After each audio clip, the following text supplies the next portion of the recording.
Bonjour, j'espère que vous allez bien aujourd'hui.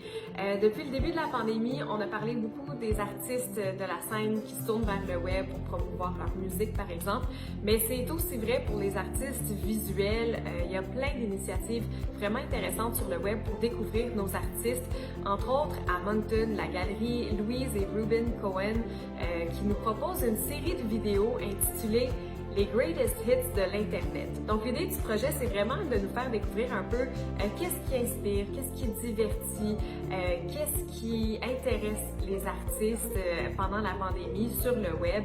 Donc, on a demandé à des artistes ou des commissaires, vous savez, les gens qui pensent, qui préparent les expositions d'art, de nous offrir leurs suggestions, leurs références sur le web. Donc, c'est vraiment intéressant de voir qu'est-ce qui a alimenté leur imaginaire et leurs réflexions au cours des dernières semaines. La galerie Beaverbrook à Fredericton n'a pas encore ouvert ses portes au public, mais c'est vraiment possible de rester en lien avec l'art visuel grâce à leurs différentes vidéos sur les réseaux sociaux. Il y avait une exposition formidable juste avant le confinement sur l'artiste Emily Cars, qui est une artiste canadienne. C'était une exposition très rare, très grande également. Pour ceux qui l'ont manqué, ils ont mis des vidéos en ligne comme si on visitait, comme si on se promenait à travers la galerie. Donc c'est peut-être votre chance de visiter l'exposition de façon virtuelle. Il y a aussi John Leroux, qui est le directeur des expositions à la galerie Beaverbrook, qui offre des visites guidées virtuelles. Hi, John Leroux here from the Beaverbrook Art Gallery.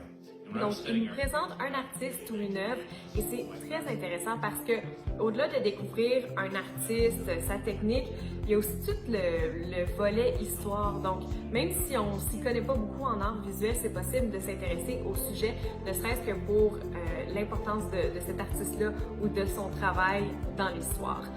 Pour les plus jeunes, on a aussi des ateliers d'art pour les tout petits.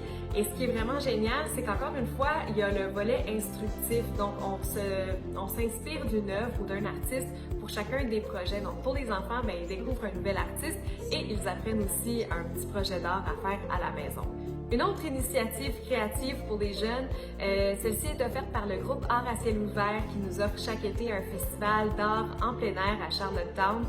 Ils offrent des ateliers de fabrication d'instruments de musique sur Facebook avec des objets qu'on a généralement à la maison. Par exemple, cette semaine, on a pu faire des genres de maracas avec des rouleaux de papier de toilette et du riz. Let's chant Unga Chaka, Unga Chaka, Unga Chaka. I can't stop this feeling. Non, Unga Chaka, MJ. Je pense qu'on va laisser faire notre idée de duo musical.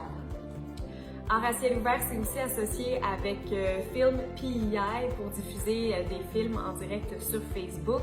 Et puis chaque semaine, il y a un artiste qui prend le contrôle du compte Instagram d'Art à ciel ouvert. Bonjour, je m'appelle Lisa Terrio. Je fais un takeover aujourd'hui de l'Instagram de Art à ciel ouvert.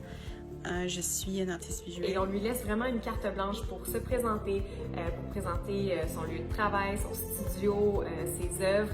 Donc, c'est super intéressant. En Nouvelle-Écosse, la galerie Argyle Fine Art propose un rendez-vous similaire, encore une fois, sur Instagram, tous les vendredis. Ça s'appelle Artists in Studios Getting Coffee. Donc, on utilise l'option duplex. Il y a une animatrice qui rejoint des artistes en direct dans leur studio pour discuter avec eux de leur art. Donc, ils se présentent, ils nous dévoilent un petit peu leur environnement de travail, ils répondent à des questions. Donc, c'est vraiment franchement sympathique comme entretien. Ça nous permet vraiment de découvrir des artistes et leur travail. D'ailleurs, la galerie Argyle Fine Art propose plein d'activités sur le web pour promouvoir les artistes, entre autres une série de cartes postales intitulée Pandemic Postcard Series. Donc, à chaque semaine, il y a un artiste qui crée une œuvre de la grosseur d'une carte postale. C'est publié sur les réseaux sociaux et on peut aussi l'acheter au coût de 3 $. Donc, non seulement on fait la promotion d'un artiste, mais ça permet aussi aux amateurs d'art de faire l'acquisition d'une œuvre très abordable. Donc vraiment, là, il y a plein de façons de promouvoir les arts visuels qui sont très vivants malgré la pandémie. Donc je vous invite à jeter un coup d'œil à ces différents projets, à ces différentes galeries qui travaillent très fort pour promouvoir le travail de nos artistes. Là-dessus, je vous souhaite de passer une très belle journée et on se retrouve très bientôt.